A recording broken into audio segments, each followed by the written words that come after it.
Good evening. Thank you for inviting me. The chief guest, Sri Ganeshan, other dignitaries on the stage and off the stage, and friends. So when Ms. Nalini Padmanabhan invited me for this, I readily accepted because of two things. One, I have known her for a very long time, but we lost touch in between, and then we got reconnected recently. Second thing is that, these are people, like the previous speaker was saying, small groups can change the world. One person also can change the world. And I think people like Nalini Padmanabhan are those representative one people who can actually change the world. And she has been doing a human service. So when she asked me whether I would be able to come, I readily accepted. And it's a pleasure for me to be here in front of you. That Infinite Seva, the platform that she has launched today, I think is a wonderful initiative.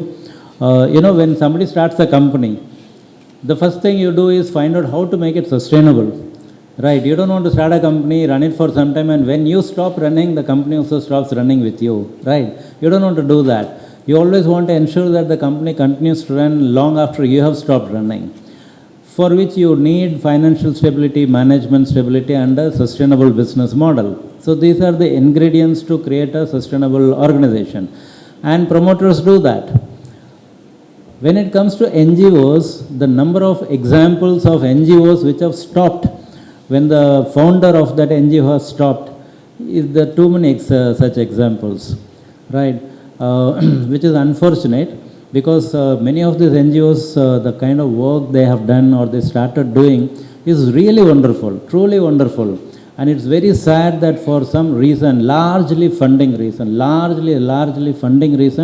those activities have come to a stop. And there's no one to kind of take it forward and carry it on.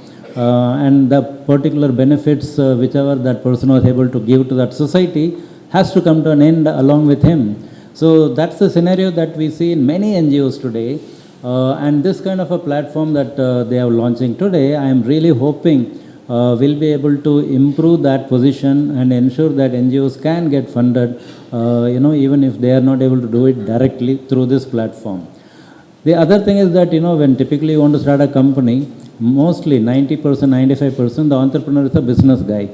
He's not a finance person, he's a business person. So he knows all about business, and he doesn't know much about finance, and he goes and picks up a CFO who will then manage the entire financing part for him. When an NGO starts an NGO, when a promoter starts an NGO, he is not a finance guy either. He is a passionate field guy.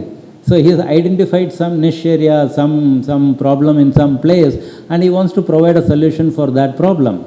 So he is a passionate field person. He is not a finance person either, just like a businessman. But he can't afford to hire a CFO. That's the problem.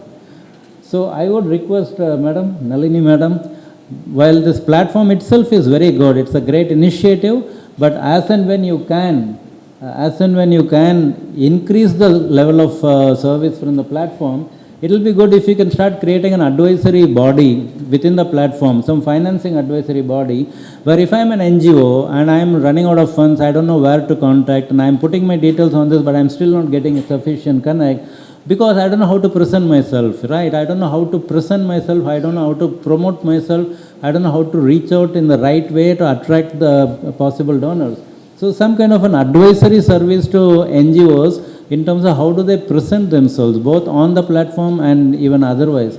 I think that will probably be a great help, because they can't afford to hire those kind of people directly. So some kind of an advisory body, and I'm sure there's so many people that you are able to gather. Many of them, I'm sure, will give you free service to do this kind of stuff. So that, I think, will really help. And it should be our endeavor. It should be our endeavor to ensure that no NGO fails or stops only because somewhere the funding dried off, right? That stories we have heard too many. I think it's time that we really take some effort collectively to stop that, process, and ensure that NGOs don't stop just because of funding issue. So that, I think, will be a great help if you can do that. And so let's all work together to create sustainable NGOs, just the way we create sustainable organizations. Thank you.